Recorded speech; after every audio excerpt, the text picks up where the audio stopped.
মদ্যপ অবস্থায় গলায় ফাঁস দিয়ে আত্মহত্যা এক যুবকের। ঘটনাটি ঘটেছে গতকাল রাত্রে বহরমপুর থানার বৈরাগীপাড়ায়।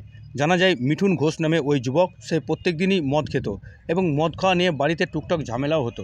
তারপরে গতকাল মদ খেয়ে এসে ঘরের ভিতরে গলায় ফাঁস দেয় এবং ঝুলতে থাকে। পরে পরিবারের সদস্যরা তাকে দেখতে পেয়ে সেখান থেকে উদ্ধার করে বহরমপুরের মুর্শিদাবাদ মেডিকেল কলেজ হাসপাতালে নিয়ে আসলে সেখানে কর্তব্যরত চিকিৎসক তাকে মৃত বলে ঘোষণা করে। তার মৃতদেহ আজ সকাল 8টা নাগাদ ময়নাতদন্তের জন্য পাঠানো হয় বহরমপুর মর্গে। কী সঠিক কারণ, কেনই বা সে গলায় ফাঁস দিয়ে আত্মহত্যা করেছে, তা এখনও পর্যন্ত পরিবারের কাছে স্পষ্ট নয়। এমনি মদটা খায়, ডাবেরি করে দিয়ে খেয়ে হঠাৎ কালকে রাত্রেবেলায় দেখছি মদ খেয়ে প্রায় দিয়ে দিয়েছে। হ্যাঁ, ঘরে। না, কিছু নেই, কারোর সাথে কোনো ঝামেলা হয় না। আমাদের বড়িগিপাড়া। হ্যাঁ, বড়িগিপাড়া টালিভাটা। কালকে রাতে হয়েছে। হ্যাঁ হ্যাঁ। দেখি আপনারা কখন দেখতে পেলেন বা কি করে বুঝতে পারলেন? ওই দড়িটা একটা পাড় দিয়েছে, পাড় দিয়ে ঝুলিয়ে দিয়েছে।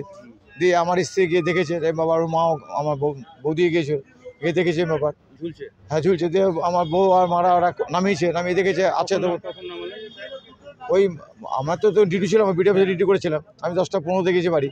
দিয়ে বাড়ি গিয়ে দেখছি এবার কাঁদাকাঁদি করছে, দেখছি ও হ্যাঁ কাঁদাই করছে। এবার দেখি চোখের উপর শুয়ে রেখেছে।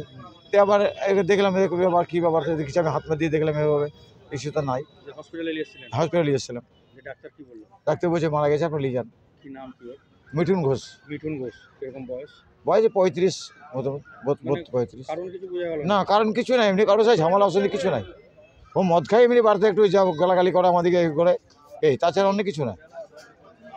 আমার নাম কাশীনাথ ঘোষ।